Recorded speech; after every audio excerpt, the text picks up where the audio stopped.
Hello students, मैं BK Sharma, Hindi व्याख्याता आपके बीच कक्षा 12 की पुस्तक सर्जना जो है उसके हिंदी अनिवार्य के टॉपिक को लेकर के सूरदास टॉपिक है उसको लेकर के मैं आज उपस्थित हुआ हूँ। सबसे पहले हम आदर्श वाचन करते हैं।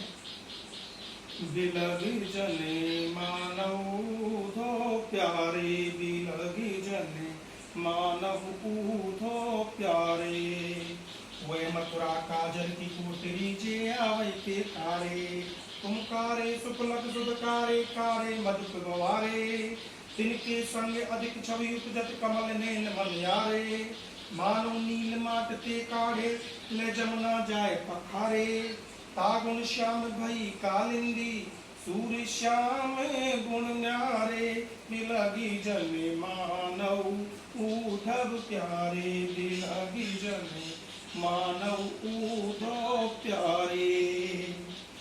देखिए, सूरदास हिंदी साहित्य के अंतर्गत जो भक्ति काल है जिसे हिंदी साहित्य का स्वर्णयुग कहा जाता है, उस भक्ति काल में भक्ति की दो धाराएं विकसित हुई थी, निर्गुण भक्ति और सगुण भक्ति। इसमें सगुण भक्ति धारा जो है उसके शीर्षस्थ कवि जो है वो है सूरदास।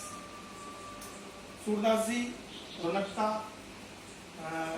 में इनका जन्म हुआ था और वल्लभाचार्य से दीक्षित हुए थे। अष्टछात्र अष्टकवि में इनका सबसे उच्च स्थान है। उन्होंने 3 ग्रंथ लिखे, सूरसागर, सूरसारावली और साहित्य लहरी।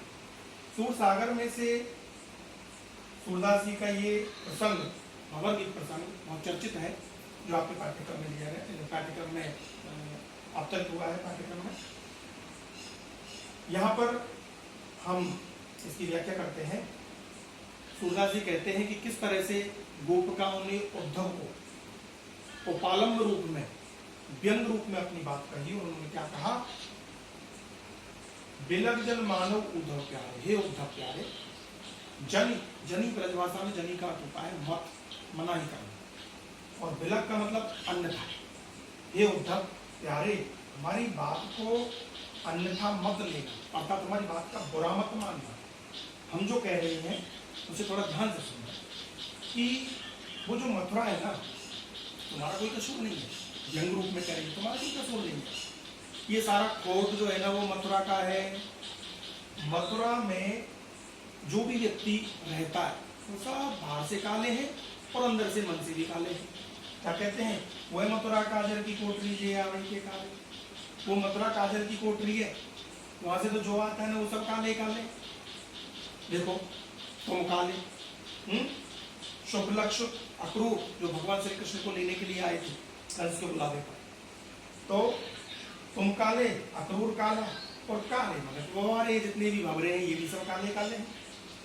और उनके संग में भगवान श्री कृष्ण की छवि की अगर बात करें तो वो कमल के समान नेत्र वाले भगवान श्री कृष्ण वो तो साक्षात नीलमणि के समान है, अर्थात उनकी तो छवि ही निराली है।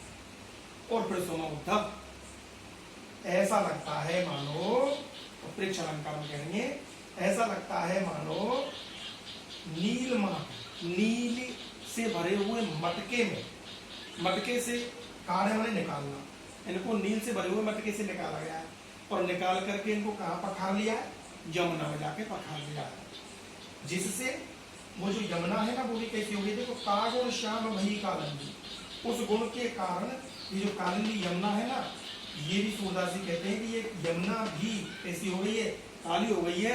और अंत में गोपिकाओं ने कहा, क्या कहा कि सूर श्याम गुण न्यारे।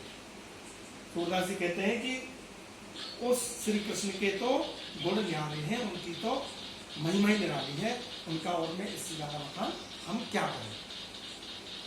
इस पद के माध्यम से सूरदास जी ने जो बताया है उसमें देखो, एक तो लोकोक्ति का प्रयोग हुआ है, काजल की कोठरी।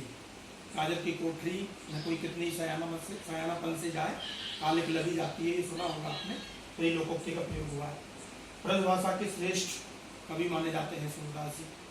इसके अलावा व्यंजना तत्शक्ति में गोपिकाओं से ये बात कहलवाई है उन्होंने।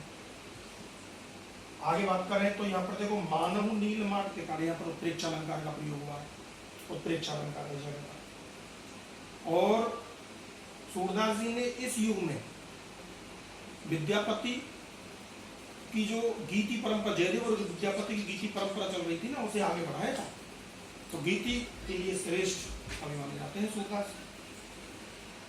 कहा भी गया है, सूर सूर तुलसी शशि, सूर सूर तुलसी शशि उड़गन के सब दास। और बाकी यानी आजकल के जो कवि हैं वो तो खंद्योत सब, जेहे तेहे करत प्रकाश। धन्यवाद।